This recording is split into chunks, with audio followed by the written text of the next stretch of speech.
What up, fantasy football faithful? It's Matty Kiwoom. Welcome to the latest episode of The Game Plan.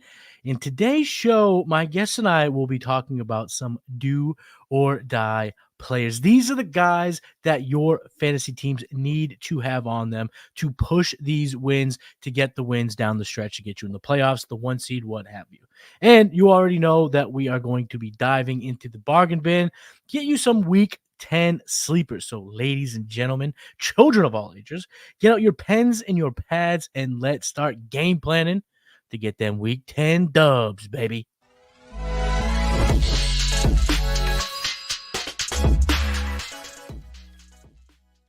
Planners, today I am joined by a very executive guest, and I use that word exactly for a point. The hardest working man in fantasy football, hands down. You've seen him killing it over at Roster Watch. Listen to him on Sirius XM, breaking down college football for Orange Bloods and dropping those hot fire bets for unabated.com. My guest also makes up the other half of the executives of fantasy football, making his third appearance here on the game plan, the big dog, Cody Carpentier. What's up, my brother? What the hell's going on, brother? I appreciate you as always. I don't know what this is, my third or fourth time on here, maybe. And You're third. Like you weren't listening to me. Oh, dude, totally of wasn't course. listening. We're already doing this. I think I was trying to think in my head. I think I was trying to think in my head whether it was my third or my fourth. I just lost the host of the main show, Matty Kiwoom. I think this is now my fourth time on the show now that I'm running this one solo. So we're going to be here. We're going to be here for a whole Saturday edition of the game plan. I don't know if Matty's coming back. Now I'm kind of worried that maybe he got booted from his internet. So no, listen, if you guys rock with me, you guys know I'm an idiot. I need to get a new mouse. These stupid Oh, you did the reverse thing. Great gods on Wednesday. It just, man, it does. I need to get a new mouse because when I'm trying to just man the mothership here, I always end up swiping myself back, but it only takes a minute to get back. And Cody, you're a damn professional, so I'm sure you talked enough shit to make all the listeners stick around and want to watch the show. Shout out Jonathan Lang. Shout out Jonathan Lang. He's a producer extraordinaire. So let's get into the first segment. So over on at the executives of fantasy football, our Patreon, patreon.com/the executives, I came up with this score, the do or die score. Basically, it is an accumulation of all the fantasy points surrendered by defenses per position, averaged out from this week until the end of the regular season. So these are the players who have the most opportunities to score fantasy points down the stretch. So today we're going to talk about some of these players, some of these do or die fantasy players, guys that you will absolutely help you push these last wins across the board. Because I mean, Cody, this is the crunch. This is crunch time, man. Right? We're in the thick of it, baby. We're in the midst of it. It is the dawn of the playoffs. I have a couple of teams that are sitting at like 4 and 5, and I'm quite literally like 2 games out. My point totals are fine. I'm like 2 games out though. I gotta win these next 2 games. And when you came to me last week and you're like, "Yo, I'm working on this thing. It's called the do or die," and I was like, "What is he talking about? Do or die?" we're only I always have to name things that don't make any sense, and I don't get any context. And then I get the email and I pull it up and I'm like, "All right, now we're talking." This is exactly because everybody knows like. There's matchup tools out there. We have one at Roster Watch as well. That's based on a number of different things, coming in from last year, coming in from fantasy points allowed, all this different stuff. But they're like most of them are looking at the back, like what has happened so far this year. Oh, it's the 27th ranked matchup. Cool. Yeah. But what about a sectioned off time where it is literally do or die? You must win. You have 4 matchups or you have 5 matchups between week 10 and 14, right? That's to get to the playoffs. 5 games. You got to win 3 of them. You got to win 4 of them, for example. And this tells you like, hey, X player is in the nuts position to do that. And then on the opposite end, this guy is in the possibly worst position to do that as far as what we've seen so far this year from the opponent and from the player. So when you're sitting there and you're looking and you're like, hey man, this guy just offered me Michael Pittman from my Hollywood Brown because he's hyped up about Kyler Murray coming back. And I'm like, let me check out this do or die score. And these guys are quite literally on polar opposite ends it makes a world difference because it's just kind of one of those things that can put you over the edge. Mm-hmm. Yeah, this is you can use them for dynasty redraft. It's really just for the win now. It is to get some wins. And you can find that over at patreon.com/the executives. If you're not already rocking, let's go rock with us there. You can get the whole list. We're going to talk about a couple quarterbacks, a couple running backs, receivers, tight ends, give you a smattering of different positions. And you can go trade for them. I don't think any of these guys we're going to talk about are really unrostered, but we'll see. So Cody, let's talk about the first guy. I'll get us started here. I'm just going to start with the quarterback. And he's on your favorite team. That's why I want to get it started with Josh Dobbs. So initially, just without talking about the do or die score, I'll get into that in a second. But what are your thoughts on him now being the QB1 in Minnesota, and how could that look over the course of the fantasy regular season? I think he can look good because of two things. One being his rushing upside and what he can do in the rushing game. We saw it last week. He had 60 rushing yards, which if you look at that compared to what the Vikings have done in totality this year in the running game, it completely changed the surface of what it all looks like for them. Quite literally, you look at the top rushing games by a Viking this year. Alexander Mattison had 95 against Carolina, 93 against the Chargers. That was earlier this year. And Dobbs was third on that list now with 66 against Atlanta in his first ever career start, and then drops off to Madison with 44. The Vikings rushed for 146 yards against the Falcons in that game. That was the most they've had the entire season in a game. That was the first game Dobbs played. I think that having Dobbs in this offense is going to unlock that different dynamic where they do now have to pay attention to the running game, because if anybody watched that game with Dobbs, the efficiency at which he ran and his ability to kind of break tackles and be elusive was awkward, but also like worked very well and was efficient for him. Now, again, you can attribute to that some poor tackling, but I think you're going to be able to see that continue over the course of the next couple of weeks, as well as they don't have a bye until week 13. So they do have one that's right dead in the middle of kind of the run, but I think you're going to be able to utilize him over the next 3 weeks, especially. You have a home game against the Saints. They're going to go out to Denver on Sunday Night Football, and then they have another one that's on Monday Night Football at home against the Bears. So I think there's a couple of good matchups in there, as well as the Raiders inside of a dome in week 14 when it all matters, when you need to get to the playoffs. And there's questions right now. They labeled Justin Jefferson questionable for tomorrow. Right. They didn't rule him out. So I don't really want them to force him back. Right. It would be nice to have him potentially be like a guy that's just uses decoy against Marcus Lattimore, and then we get Addison in some good opportunities and TJ Hawkins some good opportunities. But that aspect alone of getting Jefferson back with Addison, of how Addison's been playing of late, I think changes the entire dynamic from the passing game, as well as we talked about with Dobbs with the rushing game. The rushing game with Dobbs is really what's popping all season. So this is including his tenure with the Cardinals. 1, 2, 3, 4, 5. So last week was his 6th game with more than 40 rushing yards. You're baking in 4-point floors already. That is, it's nice. And then when you look at the passing attempts, I mean, he came in relief, right? He didn't start the game last week for the Vikings. He came in relief. He still threw the ball 30 times. I mean, they're going to let him chuck. Like you said, it's going to unlock a different aspect of this offense, an offense that has been high pace, an offense that we've wanted to be a part of. And we talked about this on the Hurdle a couple weeks ago. The Hurdle, the executive of Fantasy Football YouTube channel. Check it out. Tuesdays, Wednesdays. Questionable going forward for Fridays. We'll talk about that over on our network. But we talked about how the trade for Dobbs invigorated the Vikings. It made everyone rock it didn't make everyone rock those Kirk Cousins t-shirts, but like when the vibes are high, the vibes are high. And the trade made the vibes stay high. And right away after that trade, what did the report come out? Justin Jefferson's coming back soon. Like he was immediate, like the tone was, well, maybe they bring him back. Maybe. I don't know. We'll see how they're doing. And then they make the trade and he's like, I'm fucking coming back. And I was like, yep, the vibes are high here. So I like Dobbs. He was he has a do or die score of 8, which is the 4th best amongst quarterbacks. So like we said, you talk about the matchups starts this week. I know the Saints seem a little bit, scary, but at the same time, they're at home indoors and this could be a shootout. This might not be an ugly, a pretty game, but we don't care about the beauty of the sport when it comes to fantasy football. We need fantasy points, and that's what we're going to be gunning for. So Josh Dobbs, he's one of the do or die players that we definitely wanted to talk about here. But before we keep going, and you're going to want to stick around to hear what else we have to talk about, and of course, we're going to get back into the bargain bin. But before we do, let's hear about Rival Fantasy.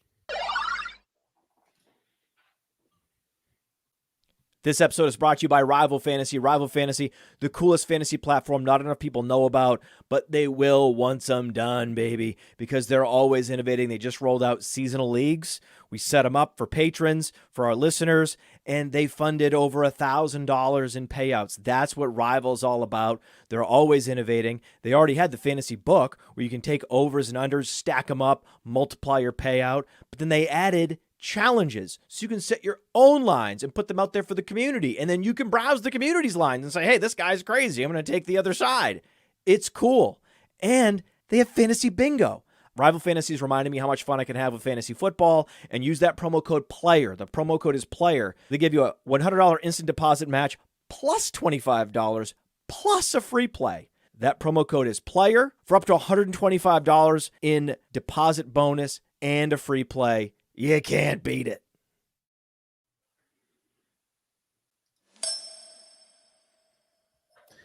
The game plan, Matty Kiwoom, joined by my brother here, Cody Carpentier. Carpentier NFL on X.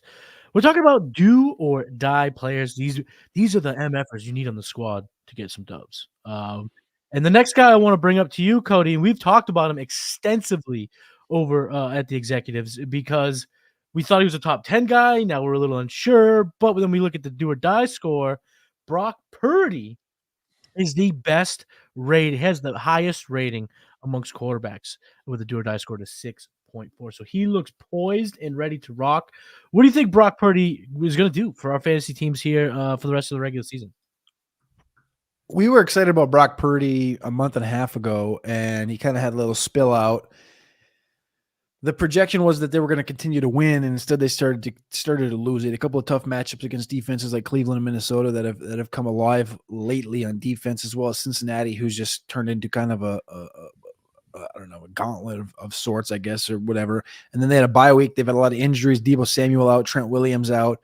And now they get Jacksonville. I think this matchup coming out with Deebo in the lineup, Trent Williams is still questionable with an ankle injury. We'll see if Trent plays. I think that's a bigger factor than people take into account.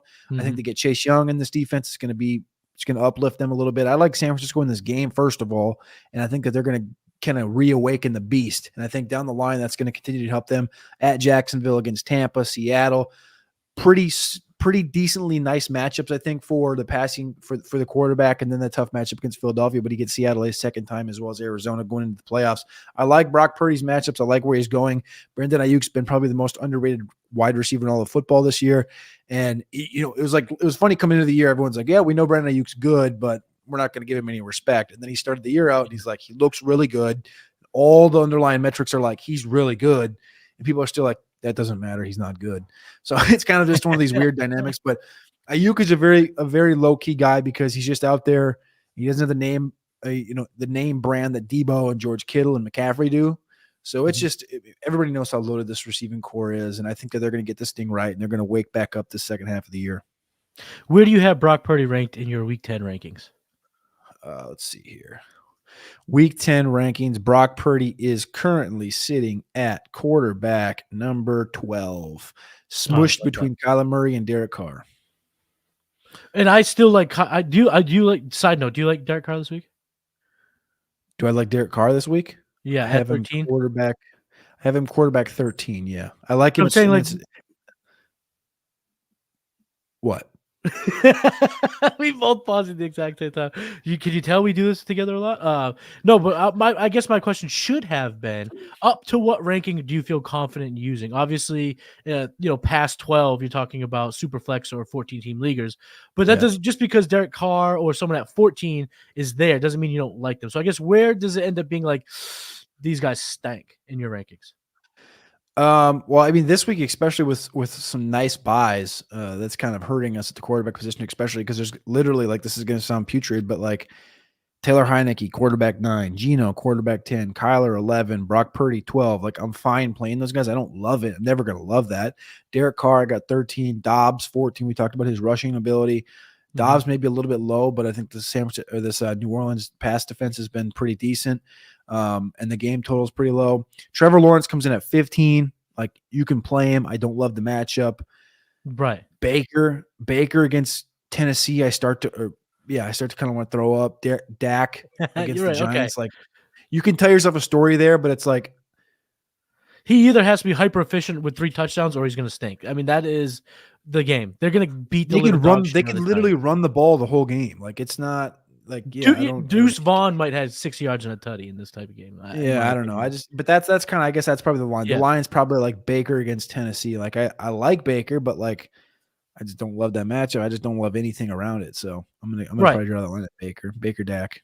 Perfect. So the only reason why I was bringing this up is just to give a frame of reference, that because some people might hear, oh, he has him at QB 12. I don't care, but it's like, no, a ranking sometimes doesn't paint the whole picture. Like Cody said, he has guys even behind him that he's pretty happy about playing in, especially in deep league, Superflex, stuff like that. So Brock Purdy, Josh Dobbs. Purdy, though, in my opinion, in Superflex, I'm looking to buy everywhere I can in Dynasty, everywhere I can, because the market's down on him, the perception is down on him. But like you mentioned, he's getting some guys back, and he's still first in yards per attempt, first in adjusted yards per attempt, second in deep ball completion percentage, and first in expected points added. Like, this kid is a damn baller. And they're going to have some good matchups down the stretch. So Josh Dobbs, Brock Purdy, 2 guys that should be on your do or die rosters. Cody, do you have somebody else that you want to bring up? A running back or receiver, tight end? What's a guy you want to bring up that should be on these do or die teams? I got one for you, but I want to ask you this question because you just talked about buying Brock Purdy in Dynasty. Yeah. I saw this question come about, I think yesterday on a show. I listened to too many podcasts, and the question was Brock Purdy or Bryce Young Dynasty. It's Brock Purdy, because the hope of a guy with a Bryce Young skill set is you get enough weapons around him, he could be Brock Purdy. I'm not saying that if I had the Niners team and I could pick Young or Purdy, I would pick Young to be my offense, obviously. But that's not the game we're playing here. We're playing fantasy, and every variable it has to be accounted for. So in my dynasty, if I have Bryce Young and I can flip him for Brock Purdy, especially if I need to get some wins soon, hell yeah, I'm in. All right. I got one quarterback that's definitely he's a little bit lower. He's kind of in the middle of the do or die scores. Matthew Stafford. He was on the Pat McAfee show yesterday, and I know everyone coming into the year was like so worried about his spine and his neck and stuff. I was. He actually kind of cleared all that up yesterday on Pat McAfee, and he was like, "Dude, I'm 100. I'm gonna be playing for a couple more years. I'm gonna try and get another ring." Like, so everything was positive coming out of there. So the way I took that, and again, they're going into a bye right now. They just signed Carson Wentz. I don't think Wentz is going to play. I think Stafford's going to be playing coming out of the bye. The matchups are fine. I think they're going to continue to try and win football games because that's what Sean McVay wants to do. I don't think McVay is going to mail this thing in when he has guys like Stafford and Kupp and Donald on this football team. Again, they are sitting at 3-6, but the NFC is kind of garbo right now on the bottom half. And I think there's still an avenue where you could see Minnesota fall apart. You could see Washington fall apart, and the Rams could potentially get hot with Stafford lineup. I'm not saying it's going to happen, but I do think that definitely you can't overwrite or overlook Matthew Stafford with Nakua and Kupp and Kyron Williams coming back. There's still points to be scored in this offense, and I think I still trust Matthew Stafford. But your question, to answer it, at the running back position, it's the guy to the top of the list. It's Rhamondre Stevenson. This offense blows. I don't think they have much talent at all in it. And I don't love Mac Jones. I don't love anything about it. I don't really love Rhamondre Stevenson, but I like the efficiency at which he plays with in the passing game. So I'm going to go ahead and say Rhamondre Stevenson is a guy that I know you can definitely get your hands on. He's had a couple of good games over the last 4 weeks. He spent number 7, number 2 running back, week 6 and week 9 after having back-to-back 40 and 44 games in week 4 and 5. So I like Rhamondre Stevenson rest of the season. I don't know if I quite want to put him on the pedestal of like league winner because this team just completely flat out blows. So I do like him as a like an RB2 on my team, which I do have sadly in one spot because I got auto drafted. Yeah, I think we were streaming when that happened. I brutal. That. But that team's actually like, I think the team's like 7-1.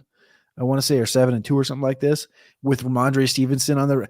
I got auto drafted Rhamondre Stevenson and Jerry Jeudy in like round 3 and 4 in that league, and I couldn't have been more upset.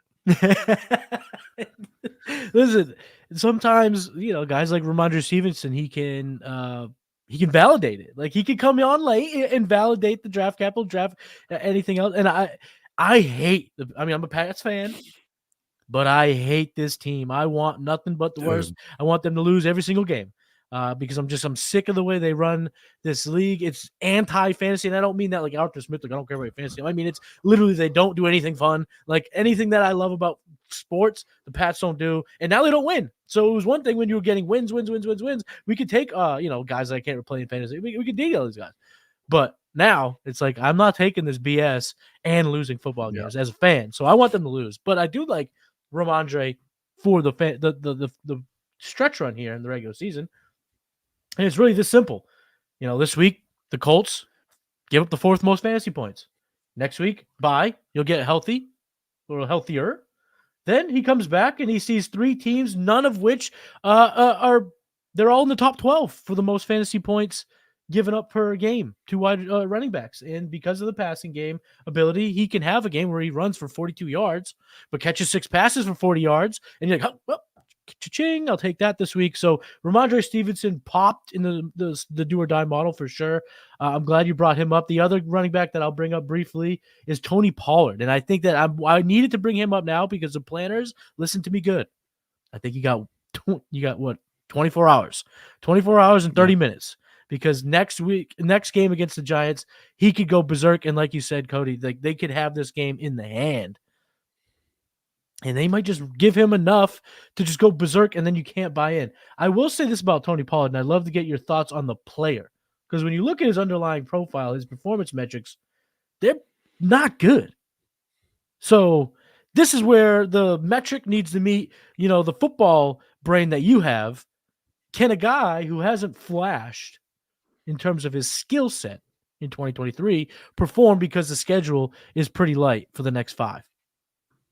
I don't know why he couldn't. Like I think Pollard's been fine, and he hasn't given us the top end stuff that we expect, that most people expected. They're like, this is a top 5 guy. Zeke's gone, light it up. But I think the entire offense in totality has just been inefficient at getting to that point. Like you look all the way back to week 1 when they played the Giants, he had 2 rushing touchdowns, but it was on 14 carries. He didn't really have much in the passing game.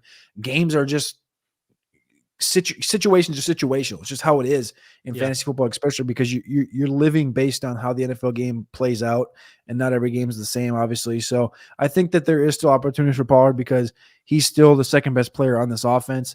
And I still think that they're going to need to utilize him in every single game down the stretch because, again, they're still in it.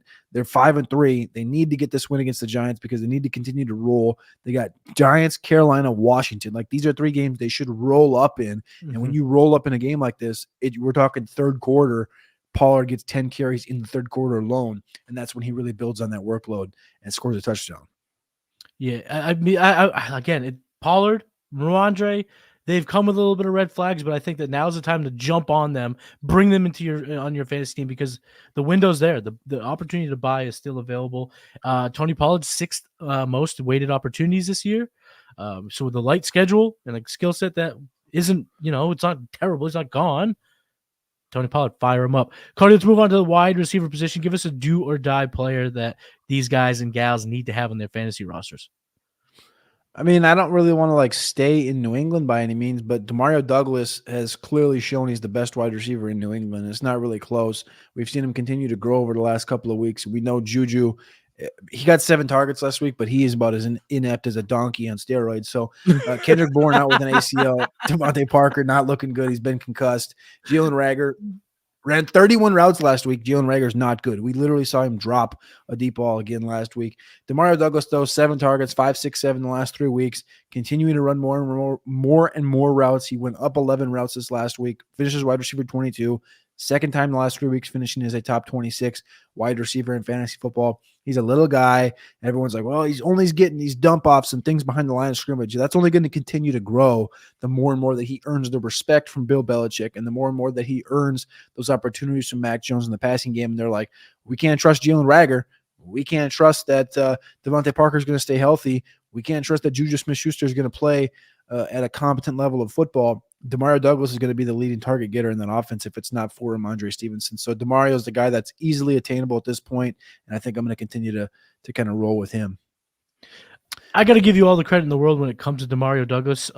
You were kind of on his profile, kind of highlighting his profile before I really saw it anywhere else. We were at the draft house last year at KC over at the Play Pro Draft House, and you're like, I think this kid kind of looks like Brandon Cooks. And I was like, well, I know he didn't get first-round draft capital, but he's on the Patriots now, and I think he has shown a little bit of that, Brandon Cooks in his game. Do you still stand by that? Where's his comp going forward after seeing him play in the NFL? I think it's somewhere in there, that Brandon Cooks type of play. We haven't seen him really stretch the field as much as Brandon Cooks can. The Cooks thing came because it was like Cooks obviously came out of Oregon State and he was a higher end draft pick. Demario Douglas came out of freaking Liberty, which is 45 minutes down the street from me, and he went to the Shrine Bowl, played good, but he was also overshadowed by Zay Flowers. So I think it's just one of those things where he is, I don't want to say the pinnacle of a New England Patriot wide receiver, but he's kind of like perfectly placed in a situation to be successful, because they're not going to go out next year and draft another Demario Douglas. They're going to go out next year and draft like a Keon Coleman or a Marvin Harrison if the opportunity presents itself. Right? They're not going to replace him. And all it's going to do is open up opportunities for Demario Douglas to continue to be successful in the long run. And I think in games like the rest of the season in 2023, like when you're down by 14, you're down by 20, and you're trying to just move the chains and get plays going, it's like dunk, dunk, dunk, dunk, dunk. All of a sudden, this dude's going to end up with a game with 12 targets. You're going to go, who's this Demario Douglas guy? And once you're like, hey, man, he's been doing this for a month and a half, and you're going to have him on your roster. That's kind of how I kind of look at that. And it's a lot easier to obtain a guy like a Demario Douglas, or a Brandon Powell, who we'll talk about here in a second. That's another guy that I really like, because they're free and because it's injuries happen. The next guy up, but the next guy up is not always the right answer. Sometimes that next guy up is it's Jalen Reagor. But other times it's the rookie that came into the offense, or it's a new guy in the offense that has a pop, has the flash. Right. And I think that's what Demario Douglas brings. One last thing I'll say about Douglas for our Dynasty listeners. Virtually any move that gets made for next year, I think helps his fantasy stock. Because like you said, the wide receivers that they bring in will complement his role. They could bring in a new quarterback that could elevate the offense, or they could clean house and have a more innovative, more pass-happy, more NFL 2024-esque offense, which, again, would absolutely do well by a guy who's shown that he can play at this level. And he got expedited because he's been in such a bad offense. Had he gone to a better offense, maybe he had to, wait his turn, kind of wait to get an opportunity. For the Patriots, here he is, and he will be part of their long-term plans. The noise around Douglas here, Pop Douglas up here in New England, is all positive. Being labeled as already one of the best players on their offense. So, get him for the stretch run, get him for the long run. He's an absolute get for your do-or-die rosters. Before I talk about my wide receiver, I just want to talk.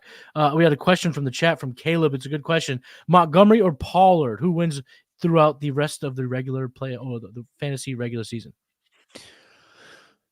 That's such a tough question. I love and I want to say Pollard, of course, because I think that the health will be there the rest of the season, and he doesn't have this thing called Jahmyr Gibbs next to him.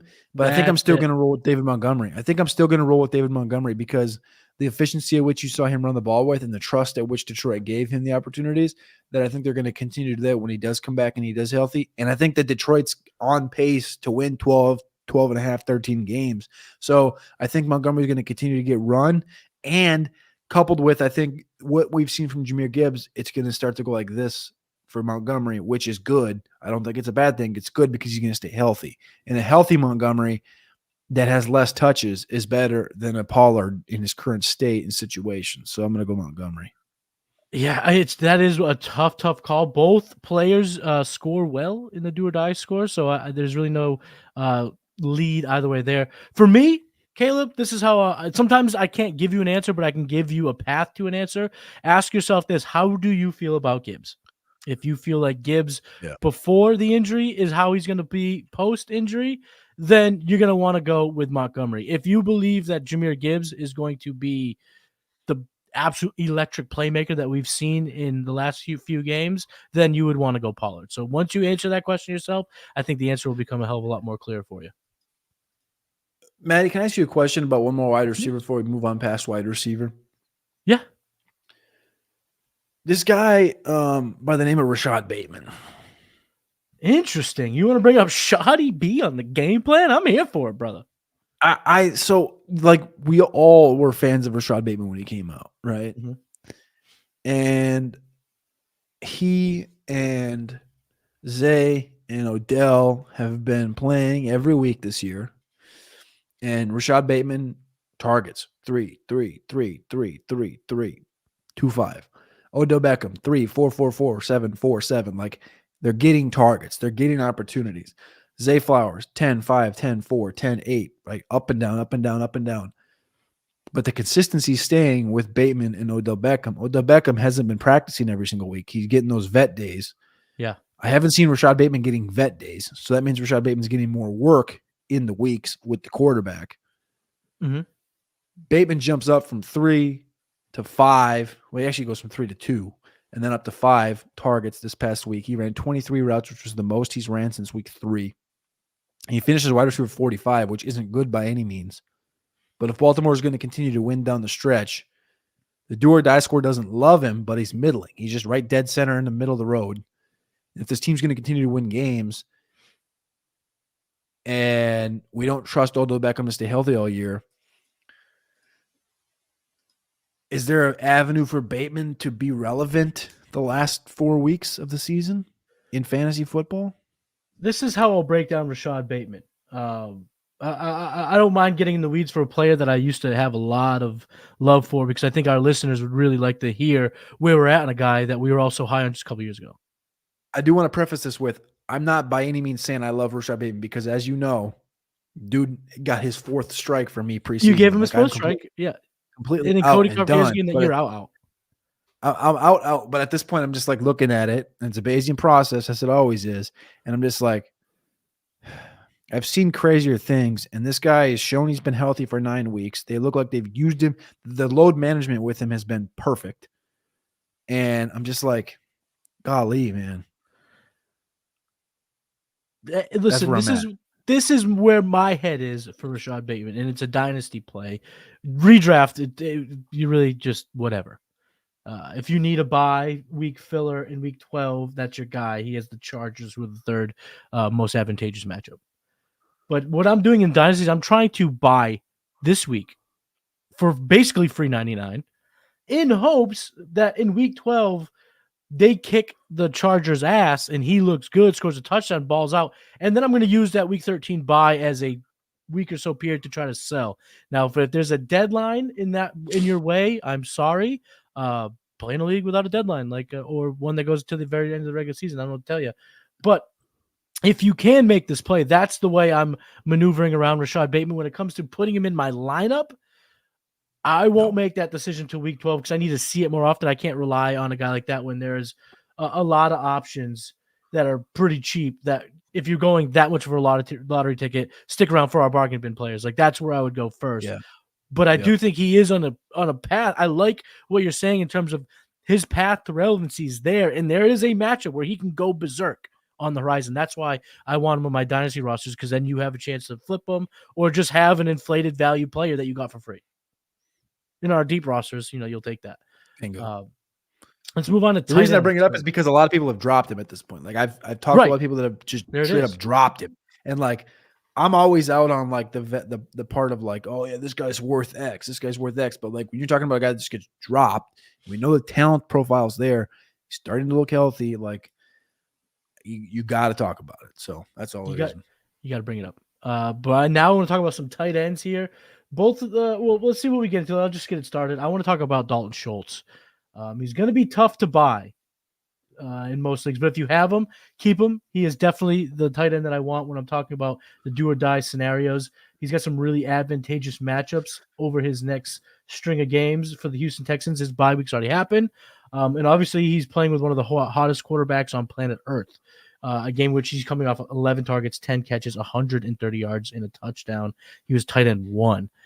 He's got some good matchups, but the approach here is if your league mate who rosters Dalton Schultz, you got to make them believe that they're selling high. So you got to pay up. But at the tight end position, if you're trying to win matchups, now's the time to get a little crazy with it. So I want to get Dalton Schultz for this stretch run. Any thoughts on Dalton Schultz? And then go ahead and bring up your tight end that could help these do or die rosters. No, I like Dalton Schultz. The only thing that scares me off is just that, like, and this is kind of like a weird thing, is that there's not too many guys in that offense. There's just a lot of guys in that offense. Does that make sense? Like, there's not like too many guys in the aspect of like, right. There's a lot of talented dudes here. It's just like, there's just a lot of dudes that CJ Stroud can get the ball to and has done it efficiently. So it does kind of scare me. But yeah, we talked about Dalton Schultz coming into the season, dude. He ended last year, I think, with 7 top 10 finishes. So like, he's in his realm. He's in the he's doing the thing, and it's a dependable blanket that CJ Stroud can get the ball to. He's got 4 top 6 finishes the last 5 weeks. You have to trust and you have to believe in that, and I think that they're going to continue to do that in Houston. So yeah, I like Dalton Schultz, and I think I think you said like he may be tough to obtain, but I think you're still going to be looking at a lot of leagues where people are just like, Dalton Schultz. You're like, what are we doing? It's Dalton Schultz. Yeah. Like, I'm not. I'll just drop Dalton Schultz this week, and I'll pick up Hunter Henry because I want to play Hunter Henry because I like the matchup this week. Like, I think the realm of Dalton Schultz, people are still not wrapping their head around like how consistent he's been. Right. So I do think there's still opportunities where you're going to be able to get him because they're like, it's just tight end. I'm just going to continue to add and drop. You know what I'm saying? For sure, especially our redraft listeners. Exactly. And that's where I'm angling that at. Yeah. So I still think that there's avenues to obtain Dalton Schultz. I'm going to get a little hot and extra with this one. It's not really hot, but it is a little extra. And that is Dalton Kincaid, right? Dalton Kincaid's been an absolute unit the last 3 weeks. And I think he's only going to continue to do that. So you might say, well, you talk about Dalton Schultz being hard to obtain. Dalton Kincaid is entering borderline unobtainable area right now. He's been targeted 26 times over the last 3 weeks. He's tight end 7, 9, and 7.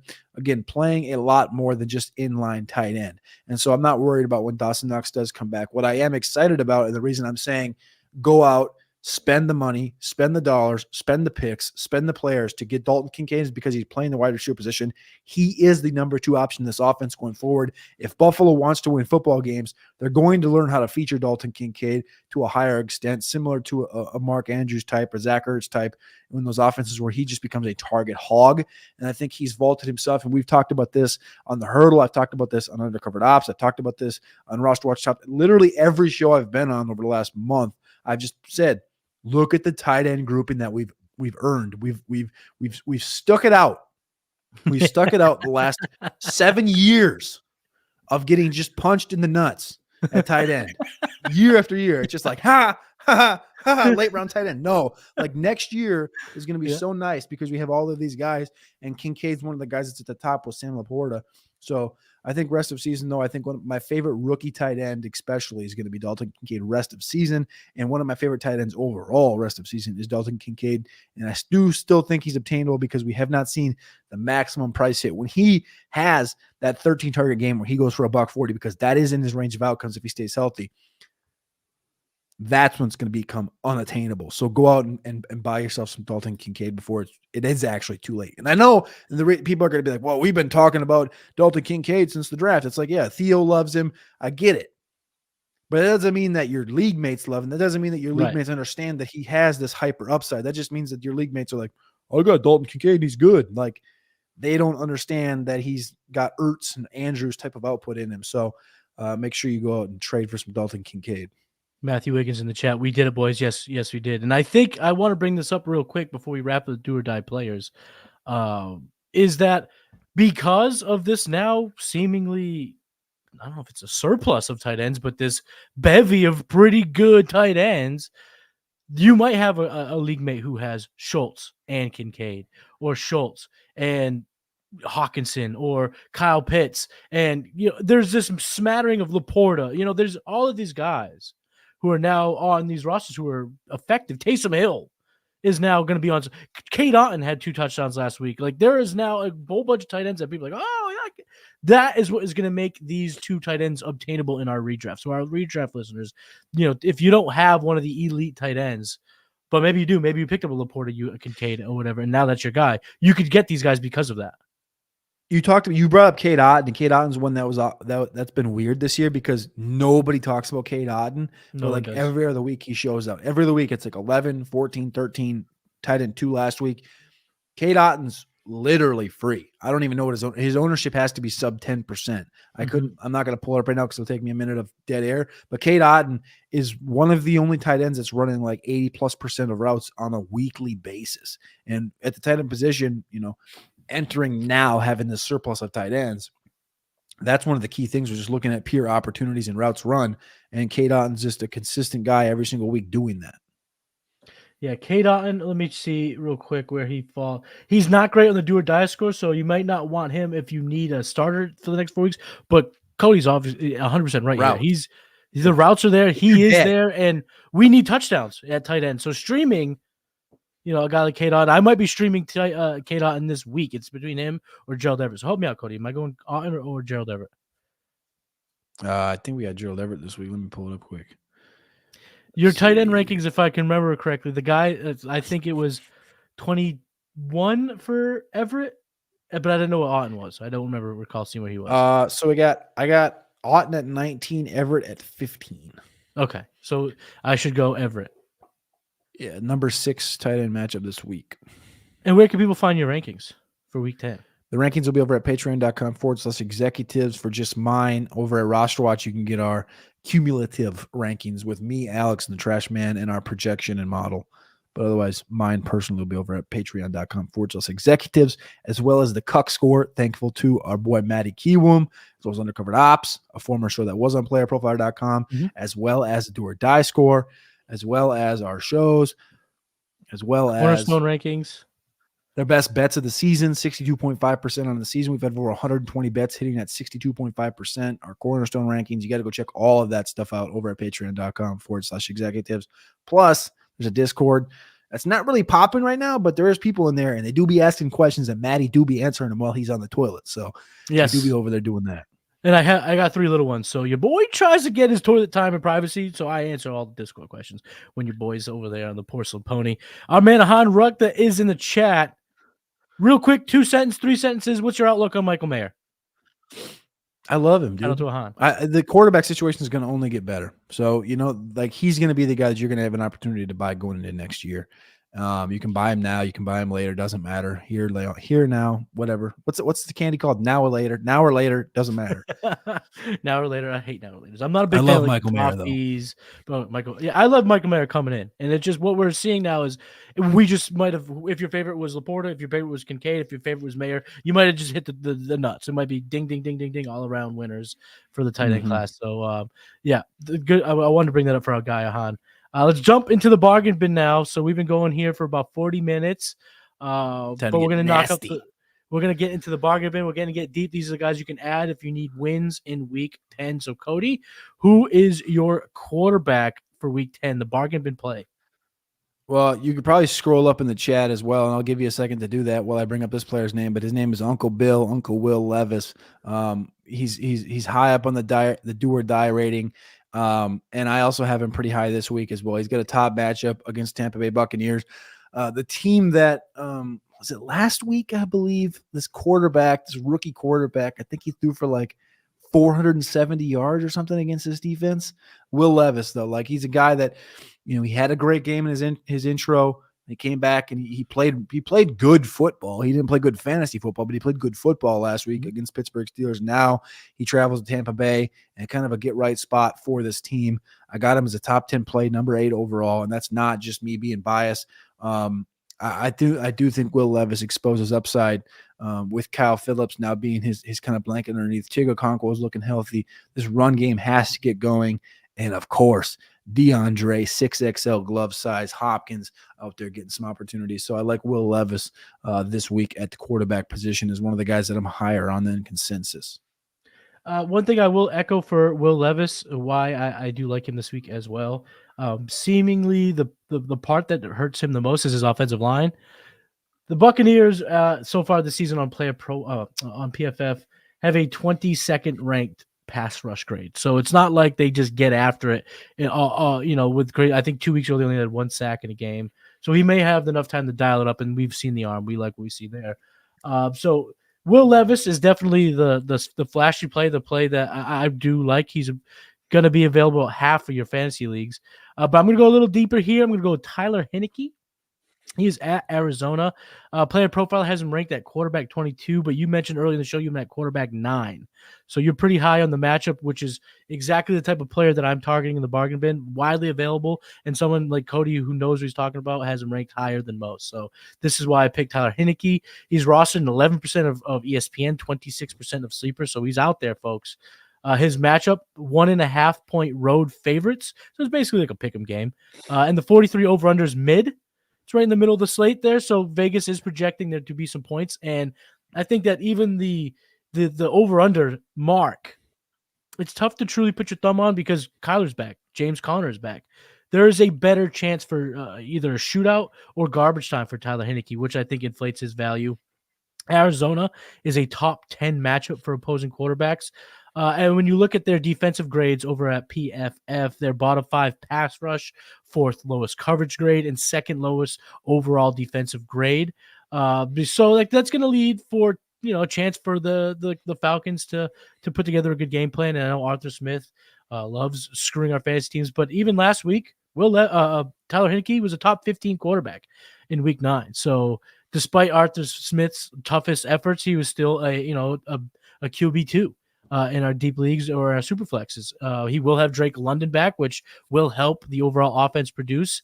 Even in relief, when he came in relief in Week 8, still at 12.6. I think it was 12.6, 12.7 fantasy points. So the kid's gunslinger. Year in and year out, he comes in right around the do or die time, right around the time we need to get these wins to get in the playoffs, and we can throw him in our lineup. Tyler Heinicke, we got him as a bargain bin quarterback. So we got Will Levis, the gunslinger, and Taylor Heinicke as our 2 bargain bin quarterbacks. So let's go over to running back. Cody, who are you diving deep into the bargain bin to play this week if need be? Your boy AG. You text me last week and you're like, yo, Antonio Gibson is giving you some opportunities. And yes, sir. People forget every single year. People forget about Antonio Gibson. They're like, yeah, this guy's toast. He ain't gonna do nothing. It's Brian Robinson's backfield. And then you look up and you go, huh, Gibson, running back 34 in the season, running back 26 over the last 5 weeks. Running all these routes, 27, 19, 31, 21, targets, 5, 5, 6. Getting some carries. Wow, we're making improvements. We're getting carries in this backfield. 0, 3, 2, 2, 5, up to 5. Second most snaps of the season this past week, 36, 33. Gibson's making opportunities felt. And again, I don't have him like considerably high, but he has a good matchup against Seattle. I have him as running back 40, running back 38, 1 spot behind Charbonnet. And you know how people feel about Charbonnet right now, right? Splitting the load with Ken Walker. It's like, I would rather have Antonio Gibson than Zach Charbonnet, especially rest of season. I know we're talking about week 10, but like rest of season, I think I'd rather have Gibson just because I'm not really worried about the split load thing. I'm looking for upside, baby. And upside, who gives me upside, Matty? Antonio Gibson, baby. Tony G. And for you dynasty gamers, I'm just going to put something here from our chat, from Joe in the chat. She's going to make everyone's Saturday a lot better with this one. Can't wait till Gibby signs with the Chargers. Oh, man. That's the stuff. That'll get you going. I'd rather he go to Minnesota and they let Madison get out the door and they just bring Gibson in and give him the whole backfield. They make him Dalvin Cook 2.0. I like both of these. Heard that. And I do love Antonio Gibson. I got someone in one of my leagues coming after him. It's just like, buddy, you ain't getting him. My bargain bin running back is the opposite of Flash. It is Devin Singletary at Cincinnati, running back 33 on Player Profiler this week. He's rostered in about half of ESPN and sleeper leagues. The matchup, the Houston Texans are actually 6.5 point road dogs. But the over-under of 47 is the second highest on the slate, so there is a projected amount of points to be had. When you look at the matchup with Cincinnati's like a middling of the road type of matchup for running backs. They've allowed 1.78 more points over league average at the running back position. That's 11th most in the NFL. They have the 28th ranked run defense according to PFF. So I guess this is one of those cases where the film doesn't match the metrics. I'm not exactly sure how PFF rocks their stats. That's not one of my concern. I'm just going to use it for my point that I'm trying to make here in the bargain bin. And I think that without T. Higgins and a Jamar Chase that isn't necessarily going to be 100%, I think there's a less of a chance that the Texans just get dog walked. And I think a competitive matchup is where Devin Singletary will shine. That's where he shined with the Buffalo Bills throughout his first stop as an NFL running back. And Dameon Pierce out again last week. Devin Singletary saw 76.1% snap share.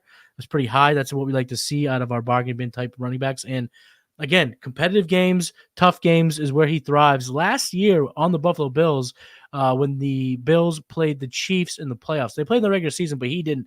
He was part of the starters that just did not get touches. So you can't really go off that game. But in the playoffs, against this Bengals defense, he scored 11.2 fantasy points on just 11 touches. So about a fantasy point per touch. And he did a lot of that in the passing game. And he's been sneaky effective in the passing game for the Texans. And we like that with Stroud, a couple checkdowns, a checkdown when they're on the 7. You're looking at a 7-yard touchdown reception possibility for a guy like Devin Singletary because he's been on the field in those types of spots. So you went with Flash, which I love. Tony G's my guy. Maroon all day. It was just coincidence, but still I love it. And I went with the boring, but Devin Singletary is my bargain bin play. So Singletary, I think I'm going to ask you this question. Were we just a week early last week on Devin Singletary because he ran all the routes? He had 24 last week. He was in 46 snaps, finished running back 35, did tiddly squat nothing. So people are going to now be like, man, Singletary screwed me last week. I'm going to go a different direction. And 24 routes again in that offense. He had 2 targets. And obviously you know how that game played out. Do you have your cornerback rankings up by chance? Because he had 24 routes, again, 2 targets, and we know what Stroud did, 470 against Tampa, throwing the ball to Noah Brown, throwing the ball to Tank Dell, Nico Collins, and Dalton Schultz. There's 24 players on the injury report this week, including a Nico Collins, who is at John Mechie had full practices, so he's likely to play. Robert Woods, potential to play, questionable. But what the line I'm drawing here is I know you like Cam Taylor-Britt. I do like Cam Taylor-Britt. Are the consensus of the cornerbacks, are the grouping of cornerbacks for Cincinnati better than the grouping of quarterbacks for Tampa? Cornerbacks. Because if they are, which I think they are, I haven't looked at your rankings this week, but I'm assuming they are, that would tell me that a little tighter downfield opens up a few more doors close to the line of scrimmage, bumps those targets up from 2 to maybe 6 to maybe 7 for Devin Singletary because he's already running those routes out there. Again, 24 routes, season high, more than Dameon Pierce just ran all year. Of course, Dameon Pierce is out, and Singletary is still playing. 2 targets last week. Look for that number to jump.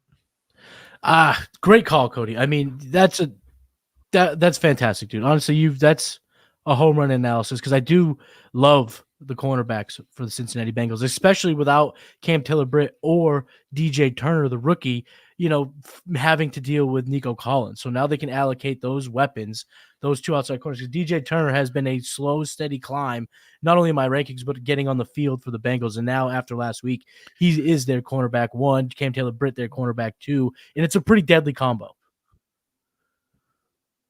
Do you have Turner on Dell?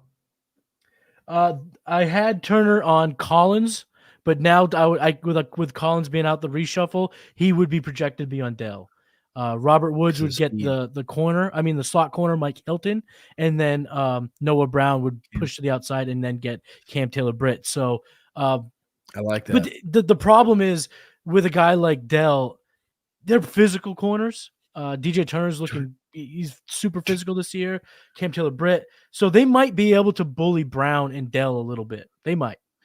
Also, Turner runs a 4.2. Yeah, he's quick. Like his agility might not be on par with Tank Dell, but Dell's he's not gonna tizzy anybody. So I'm not like I love Tank. I'm not trying to write that off. What I'm trying to tie the line is to I think it's gonna be a little bit of a tougher matchup this week for these wide receivers. That's going to allow Schultz and our boy Singletary to get some work. Yes, absolutely. So let's move on to the wide receiver. You teased it a few minutes ago. So which wide receiver deep in the bargain bin should people use in week 10?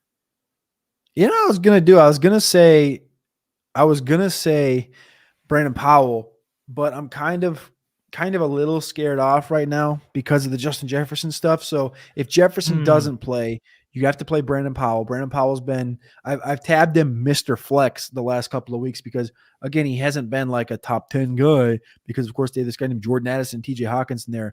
But I've tabbed this guy Mr. Flex because these are his weeks since week 5. Wide receiver 36, wide receiver 56, wide receiver 29, wide receiver 26, and then in week 8 he did have wide receiver 79, which is his worst game. But, again, top 30, top 30, top 36, Mr. Flex. Nobody knows his name. He's there. He's running routes. He's crisp. He's clean, and he's dependable. And he caught that touchdown to win the game last week from this guy that just walked in the door named Josh Dobbs. So if no Justin Jefferson this weekend, like we're not expecting, look for Brandon Powell to continue to be Mr. Flex. And then I don't know where people have Deebo Samuel this week, but don't make the mistake of not playing Deebo Samuel. Please don't do that. Like, he's coming back off of bye. I have him ranked number 7. The only reason I'm bringing this up is I'm not looking at like ECR or anything, but I'm looking at is like our model and our projections and Trashman's rankings over at Roster Watch. And I don't want to throw him into the bus or anything else, but the numbers are coming out in like the 20s and 30s.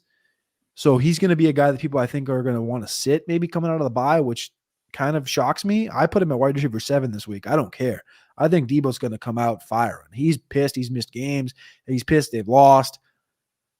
Top 10 matchup against Jacksonville. Child, please, man. I'm playing Deebo Samuel. I know it's not a deep one or a garbage bin by any means, but I just noticed that going through here and being like, don't make that mistake. Because I know we both do start-sit stuff tomorrow. And I know people are listening along, making those start-sit decisions. They're like, well, Deebo's missed. To me, don't make that mistake. Don't bench Deebo Samuel. Love that call because we got him wide receiver 14 at Player Pro, so we're kind of locked up with what you're thinking is don't get cute, don't play the flash in the pan guys, players that are coming to my mind is like don't play Tank Dell over Deebo Samuel, don't play George Pickens over Deebo Samuel. Play Deebo Samuel. He is a top 15 play for sure. So I'm glad you brought it up. You also brought up start or sit shows. You got the start or sit, the watch. What do you guys call it? The watching rosters? Watching rosters. Yes, sir. Of course. I mean, it's on the perfect Roster Watch YouTube channel tomorrow morning at 11 o'clock a.m. on YouTube. Tune into that. We also have our starter stream here at the Player Profile YouTube channel at noon. Seth Dewald is hosting. But listen up, planners. If you get this video to 30 likes, I will reach out to Seth and say, hey, man, you got room for one more? And I will jump on with the man because I love Sethy D. But you guys got to earn it, guys. So planners out there, listeners, get this video on YouTube to 30 likes, and I will reach out to Seth to see if he's got room for one more. And if you need another wide receiver, need room for one more, here's my bargain bin wide receiver, Rashid Shaheed, baby. They are at Minnesota. Wide receiver 33 on playerprofile.com. He's only rostered in about 28% of ESPN leagues, 48% on Sleeper. And the matchup, there's a lot of things I like about this. It's a sneaky play. It's a ballsy play. I'll say that. You got to have some conads or have that temperament to kind of leave it all out in the field for a guy like Rashid Shaheed. So the Saints are giving up 3 points as road favorites. But the over-under 41 is towards the bottom, but that feels like an attackable over-under to me. The way Josh Dobbs can kind of cause chaos. It's indoors. Derek Carr's been slinging the ball. Mike Thomas is throwing bricks through people's car windshield, so he's going to be, dogged out, ready to rock, whatever you want to call it. A freaking Olave is primed to bust out.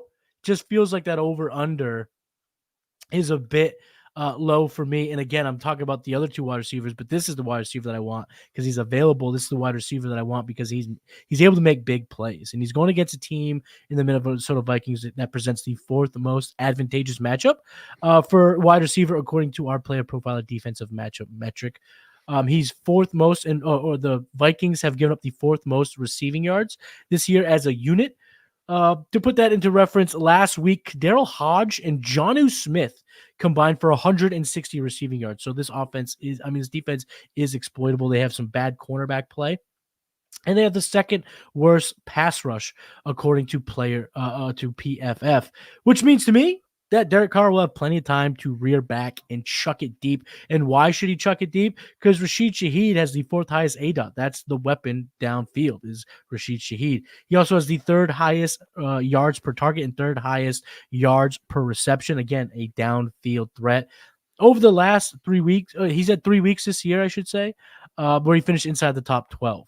Now, however, the other side of that coin, he's had 6 weeks outside of the top 50. But, hey, we were talking about do-or-die players, so I thought it was apropos to have a do-or-die fantasy play for my wide receiver bargain bin.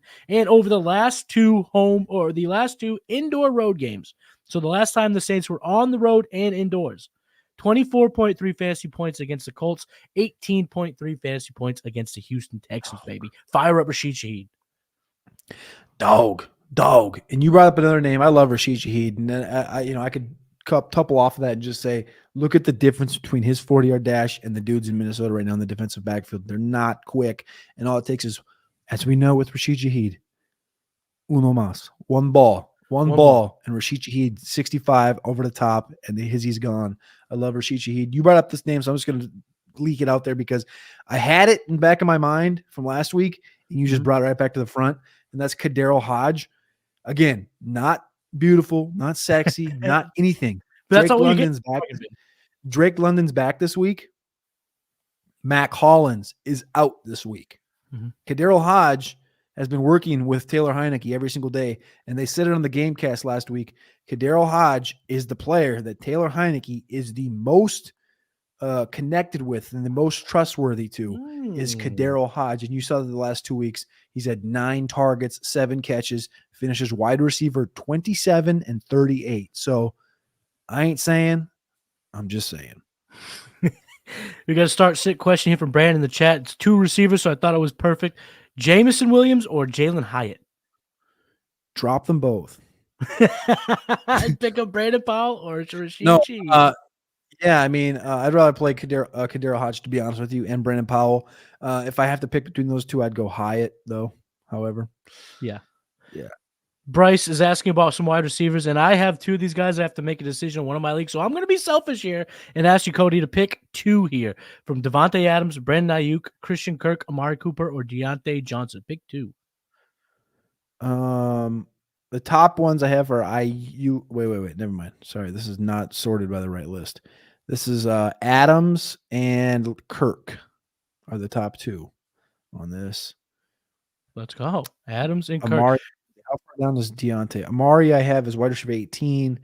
Deontay I have a little bit further down. Deontay's the wide receiver 13, actually. So it's damn. So this guy's got a great run over wide receiver room, is what you're saying. Because yeah. we love Adams, how you talked about him too. Yeah. Well, Bryce, how about this? Go over to patreon.com, become one of our Patreons here for the executives, and check out the do or die score. And then you could decide of these guys who you could start for this week, because there's a whole bunch of different statistics you can use for that. So go check that out. Now let's move on to the tight ends. Cody, give us your tight end here in the bargain bin. My tight end in the bargain bin this week, Chig Okonkwo, 21% ownership over on Sleeper. Have him as tight end 11 this week. Kind of couples with Will Levis. I think that they're going to continue to get Chig going in this offense and utilized. I noticed it back in the preseason when I was at the training camp, when I watched the Tennessee Titans play. Again, Tannehill was the quarterback for this, but in the 2-minute, in those tight situations, a lot of stuff is drawn up for Chig Okonkwo. You look at the last 4 weeks, 8 targets, 4, 6, 4. He's been on the cusp, right? He's been a top 25 player every week since week 2. Top 25 every week, but he has not jumped into the top 10. He hasn't been a tight end 1 all year, but he's been a tight end 2 week after week after week after week after week. Mm-hmm. Look for Chig Okonkwo to make that leap this week with Will Levis in Tampa. Also, no Treylon Burks, right? So he should be number 2 in the pecking order. On a team that, if you like Levis like you do, he's going to have to chuck it to more than just DeAndre Hopkins. Nick Westbrook or Keeney might get a shot downfield or 2. But Chig, look for Chig to be a massive factor here. And he's definitely a good bargain bin play. I got Irv Smith. I'm going deep into the bargain bin here. Wide receiver 20 here on Player Profiler. The Cincinnati Bengals take on the Houston Texans. You can get Irv Smith. He's only rostered in 5% of ESPN, 9% of Sleeper, so he's widely available. The matchup, 6.5-point favorites at home, and again, 47-point over-under. I talked about it when I talked about Devin Singletary. His points are expected to be scored in this matchup. Houston, they have given up the 4th most tight end receptions, so the volume in our PPR formats or tight end premiums, we love it. They're tied for giving up the 2nd most tight end touchdowns this year. And over the last 4 weeks, Kyle Pitts had his big game, 15.7. He was tight end 8. Taysom Hill had 12.3. He was tight end 19. But you take 12.3 fantasy points in a given week. That must have been a pretty good tight end week. Tommy Tremble 2 weeks ago at 8.4 fantasy weeks was a top 17 tight end. And Cade Otton last week had 23 fantasy points. He was tight end 3. So they have been giving up fantasy points over the last 4 weeks to opposing tight ends. And last week, Irv Smith had 11.6 fantasy points. That was his best week of the year by far. And there's no T. Higgins. So there will be targets to go around. I love Tyler Boyd this week. He popped in the Cuck score over at our Patreon. So check that out. So love me some Tyler Boyd. He's my probably start of the week, to be honest, at wide receiver in terms of the questions that we'll get outside of the elite guys. He just didn't make. He's way over 50% roster, so I couldn't bring him up in the argument. But Irv Smith this week, if you are in absolute trouble here. But I got some tight end questions. We have one in the chat, so let's start with Ja Webb. Schultz or Taysom this week? Schultz. I'm going to go Schultz as well.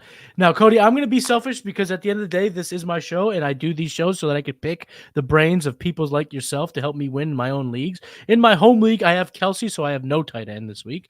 I talked about it a little bit earlier. I got Cade Otton and I got Everett. I might have a chance for Logan Thomas or Jonnu Smith. I might have a chance at Chig Okonkwo. So real quick, on the spot, rank these tight ends, or you can give them out in your ranks however you want to do it.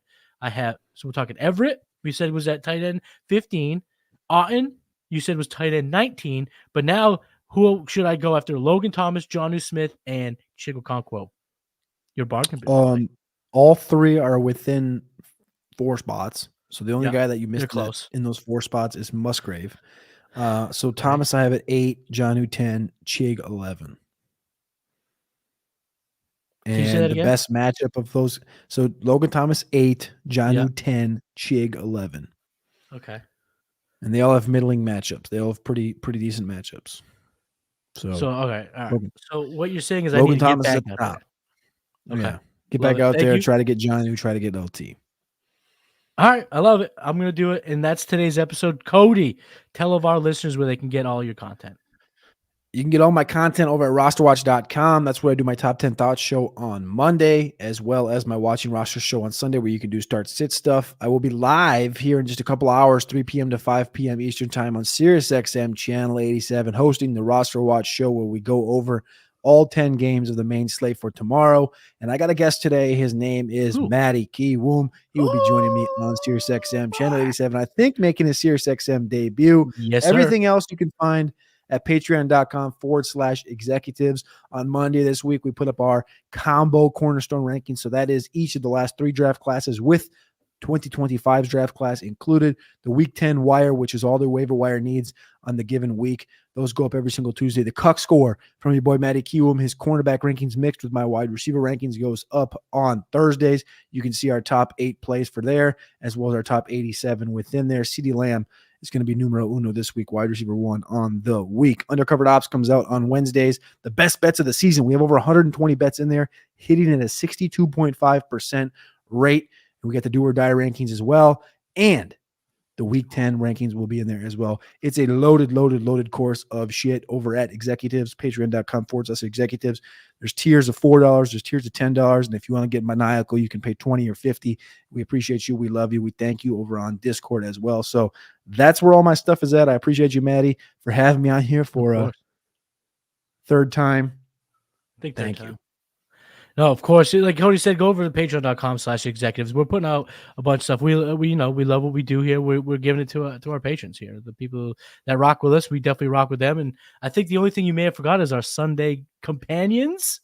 The Sunday companion shows, baby, which are last week Mike just came on out of nowhere from 40 Chess. It's a blast. So make sure you rock with the patreon.com/executives. Subscribe to the Executives of Fantasy Football YouTube channel, The Hurdle, Tuesdays, Wednesdays, Fridays, TBD. But we got a whole bunch of content coming out there. Great guests, great topics. So yeah, make sure you're rocking with all the executives, what we got going on. Make sure you're subscribed to the Player Profiler YouTube channel if you're not already. Like this video, leave a comment, whether it be a roster decision, a start sit question. Go ahead and leave it. I will get to you there. You can go over to playerprofiler.com to get my cornerback rankings. Cody kind of alluded to that. They're a factor here when we do some stuff over at Patreon, so check that out. Trade Gods every other Wednesday with my man Jason Allwine. Futurecast with Theo Epstein, with Theo Greminger.